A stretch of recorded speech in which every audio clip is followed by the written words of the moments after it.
Bonjour à toutes et à tous, bienvenue sur KTV, Kwezi FM, le 106.9 pour un temps de parole, toujours en direct à la radio et la télévision. Notre invité ce matin, c'est le docteur Kamel Messaoudi. Kamel Messaoudi, puisqu'il est candidat à la présidence de la République française pour 2017. Il représente le parti UDMF, il est avec nous. Kamel, bonjour. Bonjour à tous. J'ai toujours rêvé d'appeler un candidat par son prénom, c'est fait. Excellent. Voilà. Rassure-toi, défoule. Kamel, bonjour, merci d'avoir accepté notre invitation. Donc, deux mots quand même sur votre candidature. Vous êtes investi officiellement au niveau national.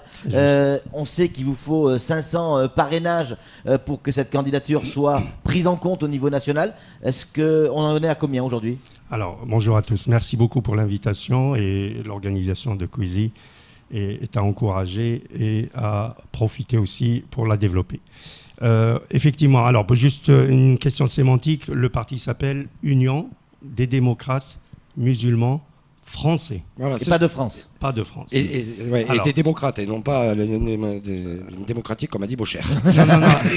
La nuance était dans musulmans de France et musulmans français. Bien sûr. Alors voilà, au jour d'aujourd'hui, donc j'ai été pendant 7 semaines en métropole pour aider mes collègues et mes camarades du parti pour faire des rencontres, des meetings, nous déplacer aussi pour les parrainages. Bien évidemment, j'ai une charge professionnelle sur le territoire que je ne peux pas abandonner. On a jusqu'à aujourd'hui 121 promesses de parrainage. C'est pas énorme, Kamel. Non, négatif, c'est vrai. Il nous reste 380, mais c'est le début du début d'une vie politique qui, j'espère, la plus longue possible dans l'intérêt de Mayotte en particulier et de la France en général, pour impliquer toutes les parties de la société qui se sentent concernées par l'amour à la France et le travail pour la France. 121 parrainages, on est à quoi ? 2 mois, 2 mois et demi, 3 mois des élections. Vous pensez que c'est jouable encore ou pas ? Très honnêtement, on n'est pas utopique. Ça va être compliqué. Oui, très compliqué, très évident. Mais nous, plus on reçoit de parrainage, plus la visibilité du parti se fera. Et ça ne sera pas vraiment une candidature de témoignage, mais une candidature qui pourra dire que, voilà, il y a on va dire, des citoyens de culture musulmane qui sont capables de donner des idées, des nouveautés, des solutions aux problématiques, parce qu'on a une éthique très stricte quand on est aux affaires, et qui est imparable, non négociable par tous les candidats qui suivent cette charte. Je prends l'exemple de la mise en examen. Il est hors de question, c'est même pas négociable qu'il reste dans la course quand quelqu'un est mis en examen sur le moindre doute, que ça soit moral d'ailleurs. Bien sûr. Quand c'est moral et légal, il y a 2 nuances. Pour nous, la moralité est plus importante que la légalité. Donc quelqu'un, quand il met en cause moralement sur une affaire, quel que soit, j'ai pas de nom à donner, c'est encore pire que d'être dans l'illégalité en termes de... Sur ces 121 parrainages, on imagine qu'il y a une grande majorité de parrainages issus de Mayotte ? Absolument. Jusqu'à aujourd'hui, j'en ai eu 38 de promesses. Il y a des gens, des élus qui m'ont parlé qu'il attend les instructions de son parti. Alors on rentre dans un débat, est-ce qu'il pense à son parti ou à sa patrie ? Parce que moi, je représente effectivement, modestement, avec ma personne, plus une tranche de la majorité en termes de présence physique aux élections qu'une partie de l'UDMF. Moi, je me sens maoré d'adoption et j'en suis fier et mes enfants le sont. Et mon épouse, si on est là depuis 15 ans, c'est pas pour dire jackpot, bandit manchot et on y va. On est là vraiment pour travailler dans l'intérêt. Et d'ailleurs, de ma profession, sur le plan médical, il n'y a pas eu de cabinet de radiologie avant mon arrivée, pendant mon arrivée, et j'espère qu'il y en aura après mon départ, en retraite bien évidemment. Donc voilà, globalement la situation, et c'est pas facile. Pour conclure sur cette situation, si effectivement vous n'arrivez pas aux 500 parrainages, forcément il va y avoir un ralliement, ces 121 parrainages peuvent servir, et surtout c'est des voix. Vous orienteriez vers quel type de personnage aujourd'hui sur l'échiquier politique ? Alors, vraiment, il faut que les clôtures des candidatures soient faites par le Conseil constitutionnel pour qu'on prenne position, réellement, parce que ça serait malhonnête de dire qu'on est là. Nous, on est en alliance, en discussion, autant avec l'UMP, qui est mon parti, je dirais, d'origine, que j'étais de droite, que Macron, avec qui on discute éventuellement des recommandations aux élus pour nous parrainer et pour être plus visibles. Donc ça serait ou Fillon ou Macron ? Pour le moment, non, c'est pas et ou et. C'est vraiment, on attend le premier tour. C'est très difficile de discuter de ce positionnement tant qu'on n'a pas eu, je veux dire, un retour du bureau. Je ne pourrais pas me prononcer moi en tant que candidat aujourd'hui. C'est vrai qu'on a donné les informations autant aux proches de Fillon, aux proches de Macron, vis-à-vis de notre parti et notre visibilité et notre éthique. Non, mais on vous voit mal vous rapprocher par exemple de Mélenchon ou de Hamon. Moi, à titre personnel, oui. Ouais, c'est pas compliqué. On voit mal également vous rapprocher du Front National. Très juste, on est à l'opposé. Donc il en reste plus que deux, Kamel. Il peut y avoir d'autres. C'est vrai que pour le moment, c'est les plus visibles médiatiquement. Mais vous savez, on est 60 candidats à la candidature, entre guillemets, aujourd'hui, à l'élection présidentielle. Donc il y a des petits partis qui ne sont pas négligeables. Excusez-moi, vous n'êtes pas le seul parti à avoir un problème pour aller chercher ces 500 parrainages. NPA, ça pourrait être la première fois qu'ils n'arrivent même pas à se présenter.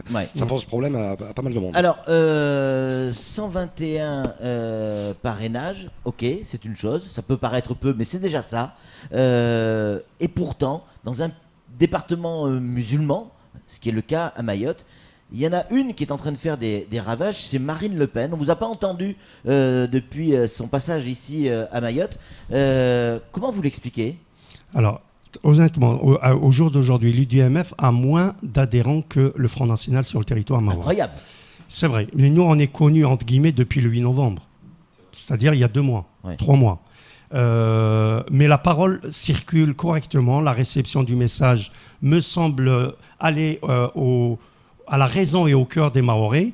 Aujourd'hui, on travaille sur... Vous savez, je prends l'exemple des Afro-Américains. J'aime bien cet exemple de l'histoire, autant l'Allemagne qui m'inspire énormément. D'ailleurs, l'UDMF s'inspire de la réalité allemande et japonaise, et malaisienne, et singapourienne. On a ces 4 histoires de ces peuples qui peuvent s'adapter à Mayotte. On peut en parler autrement une autre fois. Mais du point de vue Front National, pour revenir à la question, il peut faire ce qu'il veut tant qu'il est respectueux des règles de la République, de la loi. S'il vient à être aux affaires et au pouvoir par les élections, il sortira par les élections. Donc aujourd'hui, nous, on n'est pas connus sur le territoire, l'Union de démocrates musulmans français, mais ça viendra. Donc pour reprendre l'exemple des Afro-Américains, en 62, rappelez-vous, Obama est né en 63 ou 64. En 62, les étudiants noirs américains n'avaient pas le droit d'accès à l'université. C'était l'armée militairement équipée qui les accompagnait à l'amphithéâtre, qui ramenait au bus pour aller chez eux avec des jets de pierre des étudiants blancs et des autres.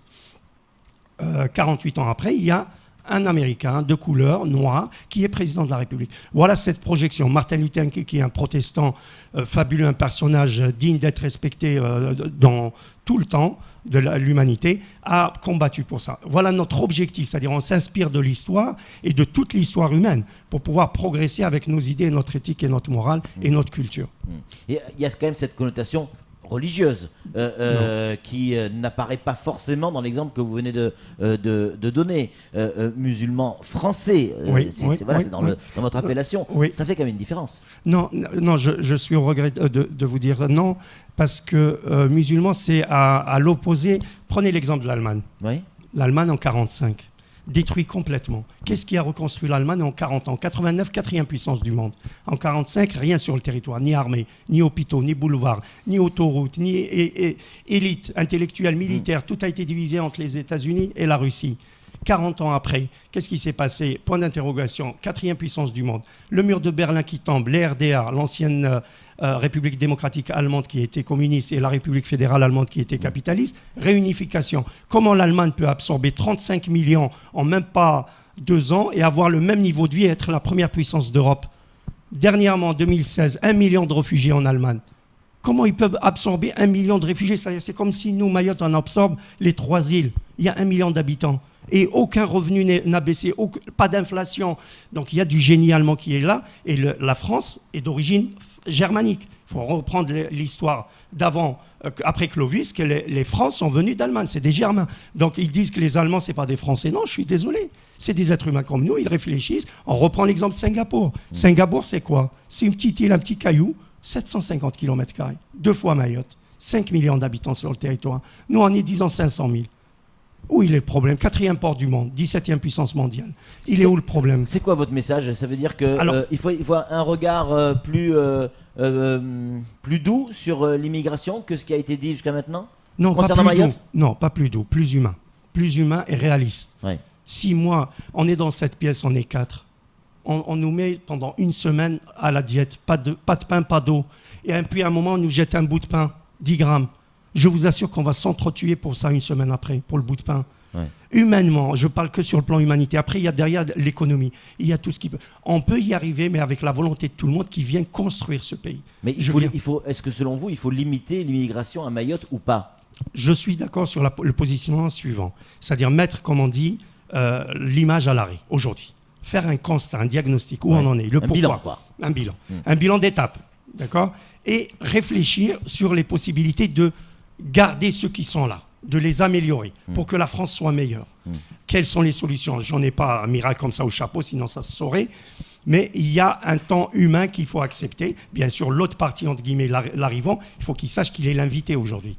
Et qu'il travaille dans le sens de l'amélioration du territoire. On a des poches, des niches de travail qu'on pourrait développer avec ces compétences. Moi, je veux qu'on m'explique comment l'Allemagne a pu absorber 1 million de réfugiés et en France, on fait tout un pataquès pour 20 000. Et on a promis 30 000 en 2017. Bon, l'Allemagne, il y avait une stratégie derrière, ça permettait, ça n'avait pas été avoué comme ça permettait aussi de payer des retraites, faire travailler les gens, payer des retraites, parce qu'il y avait aussi ce problème en Allemagne, il n'y a plus assez d'argent dans les caisses retraites. Hein. Oui, je suis d'accord. En France, on n'est pas loin de ce problématique. Oui, c'est clair. On n'est pas loin. Samuel Bocher, le rédacteur en chef de France Mayotte Matin. Une question à vous poser, Kamel. Oui, je reviens sur l'ouverture de cette interview, ou sur la question de sémantique sur les musulmans de France et les musulmans français. Oui. Pourriez-vous m'expliquer pourquoi c'est si important pour vous ? La différence, en fait. Oui, complètement. Alors, musulmans français, c'est-à-dire que notre débat, il est plutôt un islam de France, pour prouver qu'on est capable, à travers cette citoyenneté différente, de vivre ensemble. De France... français pour limiter sur le plan géographique la parole, pour qu'elle soit... On travaille en fait en termes de cercle, le plus proche du plus proche. J'essaye de régler la problématique aujourd'hui, peut-être dans 20 ans on sera de France. Je ne sais pas. Aujourd'hui, la problématique est telle que, vous savez, les partis changent de nom à peu près une génération. Hein. L'UMP, en 20 ans, il a changé. Les socialistes sont en train de réfléchir pour changer de nom.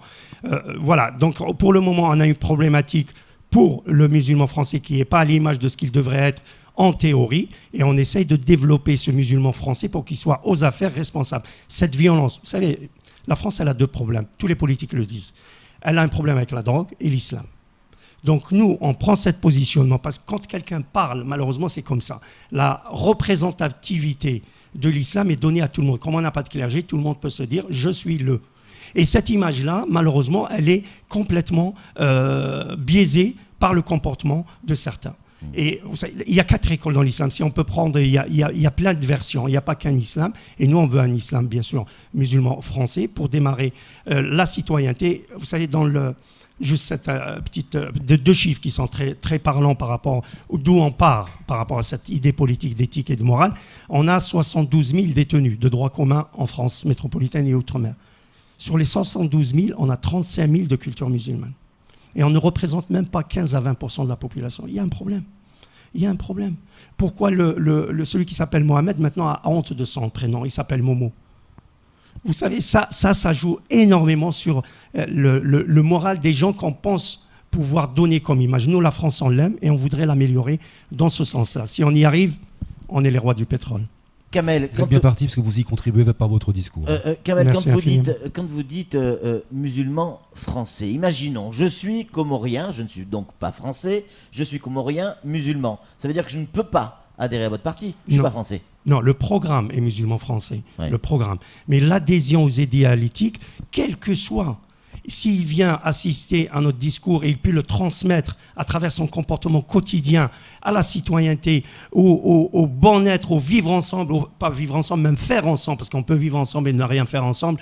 Moi, je dirais plutôt le faire ensemble. Je peux être votre voisin pendant 10 ans de palier, on l'a tous vécu peut-être en métropole, peut-être je la rencontre 4 fois par mois, la dame ou le monsieur dans l'ascenseur. On n'a jamais mangé ensemble, on n'a jamais été près d'ensemble. Donc, je voudrais que Mayotte fasse quelque chose ensemble avec la communauté métropolitaine pour qu'on puisse être visible. Quel regard vous portez sur les différentes affaires, que ce soit au niveau national, l'affaire Fillon, l'affaire Marine Le Pen, bientôt l'affaire Macron, l'affaire Bouanaïri, l'affaire Zaïdani et d'autres encore à venir. Quel regard vous portez sur toutes ces affaires qui, on dit affaires, mais pour l'instant, tout le monde est innocent vis-à-vis de la loi? C'est vrai. Alors, c'est pas des citoyens lambda, les noms que vous venez de me citer. C'est des gens qui représentent une parole, qui représentent une image, qui représentent un symbole, qui représentent une nation bientôt, qui représentent un peuple, qui représentent une culture, une éthique, une morale, un comportement. Si moi, j'ai mon prof de maths ou mon prof de SVT ou mon prof de médecine qui on a entendu, entre guillemets, qu'il touche aux patients, ces patients qui sont hospitalisés.